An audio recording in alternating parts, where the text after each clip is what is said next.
ایک گھنے جنگل کے کنارے ایک چھوٹا سا گاؤں آباد تھا، جہاں اونچے اونچے درختوں کے درمیان پرندوں کی چہچہاہٹ گونجتی تھی اور ٹھنڈی ہوا ہر وقت درختوں کی شاخوں سے کھیلتی رہتی تھی۔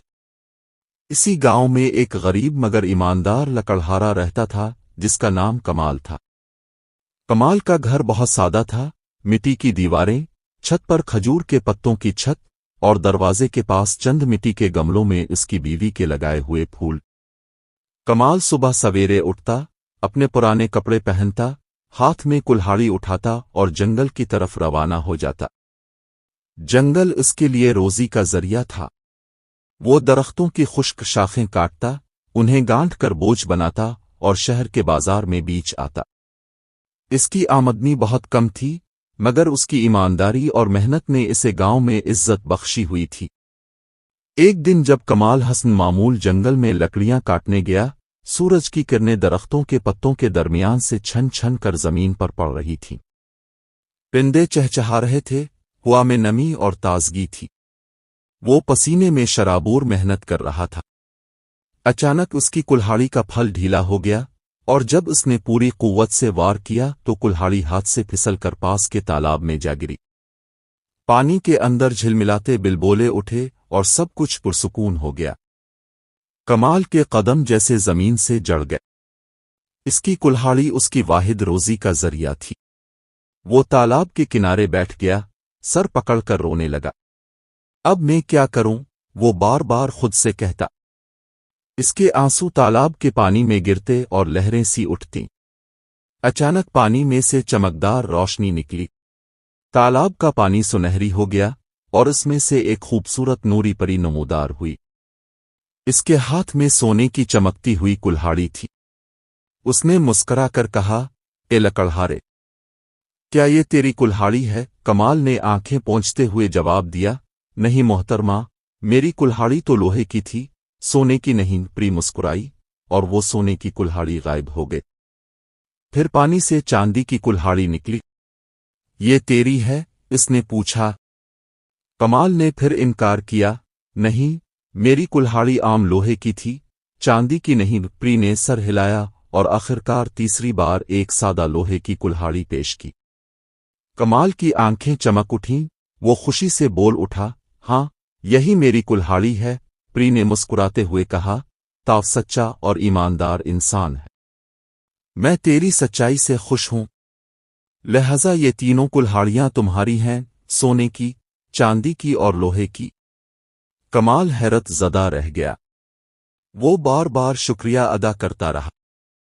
اس نے دل سے دعا دی، اے مالک، تیری قدرت بے مثال ہے۔ وہ تینوں کلہاڑیاں لے کر خوشی خوشی اپنے گھر واپس آیا۔ اس کی بیوی نے جب یہ سب دیکھا تو حیران رہ گئی۔ کمال نے ساری بات سچ سچ بتائی۔ بیوی نے کہا، یہ تمہاری سچائی کا صلہ ہے، خدا ہمیشہ ایمانداروں کے ساتھ ہوتا ہے۔ اگلے دن گاؤں میں یہ خبر پھیل گئی۔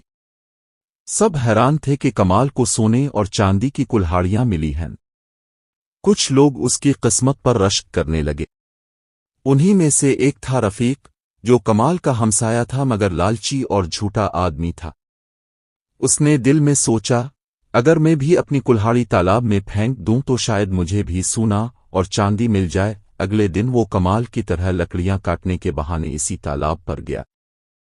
اس نے جان بوجھ کر اپنی کلہاڑی پانی میں پھینک دی اور رونے کا ناٹک شروع کر دیا۔ کچھ دیر بعد وہی پری ظاہر ہوئی۔ اس کے ہاتھ میں سونے کی کلہاڑی تھی۔ اس نے پوچھا، کیا یہ تیری کلہاڑی ہے؟ رفیق نے فوراً کہا، ہاں ہاں، یہی میری ہے۔ پری کے چہرے پر افسوس کے آثار ظاہر ہوئے۔ وہ بولی، تم نے جھوٹ بولا، یہ کلہاڑی تمہاری نہیں۔ اتنا کہہ کر وہ تینوں کلہاڑیاں غائب ہو گئیں اور ساتھ ہی رفیق کی اپنی اصلی کلہاڑی بھی ہمیشہ کے لیے پانی میں گم ہو گئی۔ رفیق چیختا رہ گیا، مگر کچھ حاصل نہ ہوا۔ وہ خالی ہاتھ، شرمندہ اور رسوا ہو کر واپس گاؤں آیا۔ جب گاؤں والوں کو سارا حال معلوم ہوا تو سب نے کہا، دیکھو، لالچ کا انجام ہمیشہ برا ہوتا ہے۔ اس دن کے بعد رفیق نے کبھی جھوٹ بولنے کی ہمت نہ کی۔ کمال کی ایمانداری نے نہ صرف اس کی قسمت بدلی بلکہ پورے گاؤں کو ایک سبق دیا کہ سچائی سب سے بڑی دولت ہے۔ خدا ان لوگوں پر مہربان ہوتا ہے جو سچ بولتے ہیں اور دوسروں کا حق نہیں مارتے۔ وقت گزرتا گیا، کمال نے اپنی دولت کا غرور کبھی نہیں کیا۔ وہ غریبوں کی مدد کرتا، مسجد کی مرمت کرواتا، بچوں کو تعلیم دلواتا۔ اس کا نام گاؤں میں سچا لکڑہارا کے نام سے مشہور ہو گیا۔ کہانی کا سبق یہ ہے کہ ایمانداری اور سچائی انسان کی سب سے بڑی طاقت ہے۔ اگر ہم سچے دل سے محنت کریں تو قسمت خود ہمارے دروازے پر دستک دیتی ہے۔ لالچ اور جھوٹ وقتی فائدہ تو دے سکتے ہیں مگر انجام ہمیشہ نقصان دہ ہوتا ہے۔ اور پیارے ناظرین، اگر آپ کو یہ کہانی پسند آئی ہو تو ہمارے چینل کو سبسکرائب کرنا نہ بھولیں۔ اپنی رائے کمنٹس میں ضرور لکھیں تاکہ ہم آپ کے لیے ایسی ہی مزید خوبصورت اور سبق آموز کہانیاں لاتے رہیں۔ یاد رکھیں، سچائی ہمیشہ جیتتی ہے اور نیکی کبھی رائے گا نہیں جاتی۔